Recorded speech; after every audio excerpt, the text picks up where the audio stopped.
Why branding projects get killed. Boom, boom, boom. Is that a good hook? I'm not sure. So I said in a video recently that I wanted to do more long form videos in my office now that I'm back set up with all my equipment. So this is my attempt. If you missed that video, what I said was I'm not going to make this super fancy. I'm going to try to be as genuine as possible. I don't have scripts or a teleprompter. I'm going to try to keep it pretty chill today. I have some notes here that I wrote down, but other than that, it's just going to be you and me. It's going to be free form, minimal editing if possible. So I want to talk a little bit about my thoughts on profitable messaging. I've written a little bit about this on LinkedIn recently, been thinking a lot about it, and I wanted to just talk about first the question of why do branding projects or rebranding projects get killed for a lot of startups. This is something that I've had a lot of experience with working full-time in marketing departments and seeing on the sidelines as a consultant for startups working with marketing teams is, there's always big, exciting talk around rebranding and doing branding projects. Usually around this time of year, January, companies are thinking about what they can do to spice things up a little bit, what they need to do to get their business to the next level. And good marketing leaders, they think about branding projects. They think about what the brand should look like, what it should communicate, what it should make people feel like. And so I think branding projects are great. Unfortunately, what usually happens is a lot of the times they get put on the back burner, they get put to the side, or they get delayed just because of what I think are three main reasons. And so I wrote down these three reasons. Number one, branding projects can be incredibly expensive, especially if you hire an agency that specializes in branding projects.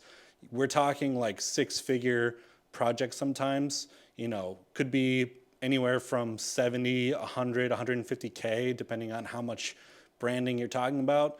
If you're talking about completely overhauling and redoing the website, logo, color treatment, creating brand style guides, messaging, positioning, a lot can be included in a branding project, and so they're really expensive. Number two is they can be viewed as passion projects, and I'm saying that as a marketer myself. I think a lot of marketers love the idea of going through a branding project because it's exciting, it's the work that we want to do. We spend a lot of time reading about brands, studying brands, and so I think sometimes for organizations and for people that are outside of marketing, when they think about a branding project, it can be perceived sometimes as a passion project that marketing wants to do to stay busy. Do I think that's true? I think there's some truth to it. I don't think it's completely true, but whether or not it's true or not, that's how it's perceived. And then the third reason is the perceived value of a branding project or a rebranding project can be really fuzzy, especially for for departments outside of the marketing team. In my roles previously working for startups as a marketing employee, I spent a lot of time interacting with CFOs and directors of finance and leadership teams who are, being very, very careful about how dollars are spent. And so when they see something like a $100,000 branding project, being proposed by marketing, I think it scares them, right? They get scared at the idea of spending that much money for something that might not drive as much impact as other projects or initiatives that they could invest those dollars in. So in summary, branding projects, really hard, I think, to justify. They can make a big impact, obviously. I'm not anti-branding projects. I think they're hugely impactful for businesses at the right moment in time. But why am I talking about this at all? It's because a lot of times messaging, which is the area that I focus in most, gets bulked within a branding project. And so when an organization needs messaging to be revamped, they're often talking about it in the same conversation as a brand project or a branding revamp. And I think that's a mistake because a lot of the work that I do with companies involves all departments and all facets of the organization. And so I've been talking more about this concept of profitable messaging versus brand messaging because brand messaging, whether it's true or not, I think is perceived as a marketing initiative. It exists within marketing, it's done inside a vacuum, and the organization does not always see the impact or is involved in the project at all. And so with profitable messaging, it's different because profitable messaging it involves the entire organization, right? It's not done just for marketing purposes.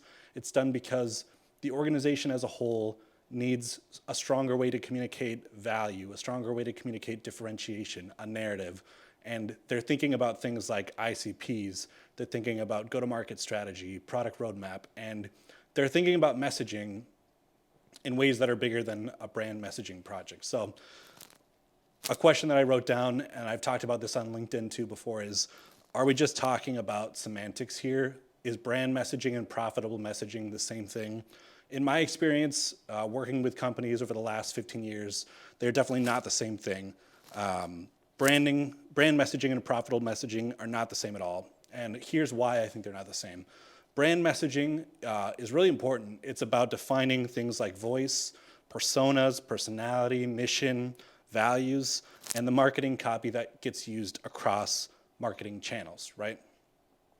Profitable messaging, on the other hand, is about defining the narrative. It's about defining ICPs, the value propositions, the prevailing perspective, the positioning and go-to-market strategy, and the messaging that all teams across the organization should be using to influence and increase revenue, right? That's why we're talking about things like the product roadmap. We're talking about how messaging is used by executives and the leadership team to build new partnerships, to attract new investors, to prioritize the features that they want to promote and release over the next couple of quarters. So I think it's different. And I think the challenge that marketers have right now, this time of year, is that too many early stage leadership teams mistakenly believe that messaging is a cost center for the business. Why do they think it's a cost center for the business? It's because of all the reasons that I already explained, right? They see it as part of a passion project for marketing, right? Messaging is part of a branding project. Does the brand really need to be redone? Does the website really need to be redone? Can we use these dollars other places? What is this going to cost us? What's the return going to be? The return might look fuzzy to them. And I think that's a mistake, right? And I think it's especially true when leaders perceive messaging as an activity that's solely connected, again, to brand development. So what do we do about it? I think when messaging is connected to go-to-market strategy, product development, fundraising, sales enablement, it clearly becomes a profit center for the business because it's something that impacts everyone from sales, product developers, product designers, finance, partnerships people, leadership, the founder and the CEO, everything, right? So I want you to think a little bit more about brand messaging and profitable messaging, kind of what I've said here. Let's see, looks like I'm at almost 8 minutes now. I think profitable messaging is a much better way to get what you ultimately want to get out of a branding project. And the other thing I want to say too, and you'll find this on my LinkedIn, is that I'm not saying it's one or the other. I think branding projects and brand messaging, hugely important for the organization. Profitable messaging, also important. They're two different areas. They deliver two different outcomes for the business. A good company that's going to grow needs a strong brand. They need strong brand messaging. They need things like personality, voice, value, mission, all those things that a branding project can create for you.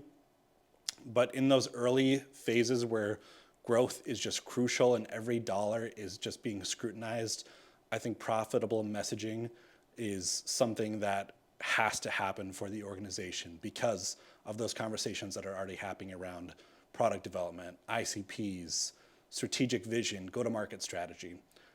So that's it. Wanted to talk a little bit about profitable messaging today. Hope you liked the long-form video. Let me know in the comments what you think. I'll try to do more of these, and hopefully my structure will be a little more organized as I go through more of these, but I'm just excited to be doing more videos like this and getting feedback from you. So let me know what you think and have a good day.